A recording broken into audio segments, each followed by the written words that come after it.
We believe that Congressman Redon and even other lawmakers are entitled to their opinion.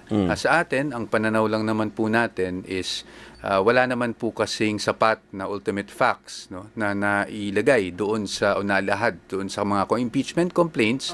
So that is why wala naman pong dapat talaga sagutin ng ating Vice Presidente. Pero sa ganun pa man, siguro tatandaan natin, in fact, kahit hindi mag-file ng answer ang respondent o ang Vice Presidente ay deemed controverted naman yung mga issues, O ibig sabihin, wala tayong ina-admit kahit hindi mag-file ng answer. Pero sa ganun pa man, kami nakita natin na marapat na mag-file man lang ng answer para makita din naman ng respeto sa institusyon at sa proseso.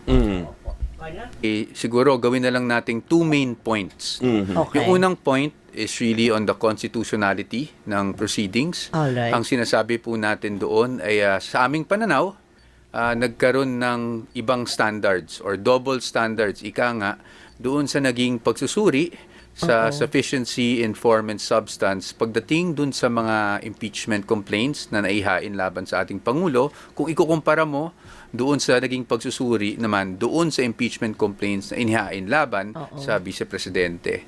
So nakita natin, basta dun sa mga naging diskusyon, transcripts ng records, na parang iba yung naging treatment sa kanila. At syempre, sinasabi natin na hindi naman pwede yung double standards.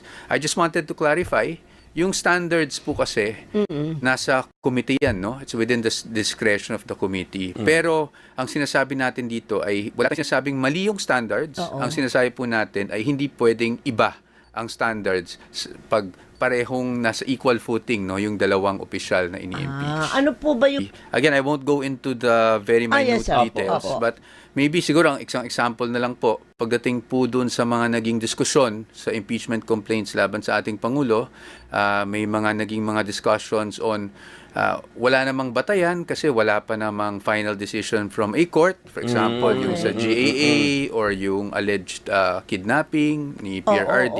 Ayoko na sana ulitin to because unfair din naman sa ating Pangulo na ulitin ko to. Pero dahil natanong nyo yung ganun. Whereas dito sa ating Vice Presidente, kahit wala pa namang final decision ng korte sa mga paratang na sinasabi nilang offenses o krimen, ay sinabi pa rin nilang sufficient in substance. So yung mga ganung example lang po ang sinasabi natin dito. And then, yun nga po, yun yung pangalawang punto. Sabi ko may two main points yan. Yung pangalawang point is that we feel, sa aming pananaw again, na hindi naging sapat yung recital of facts. Ibig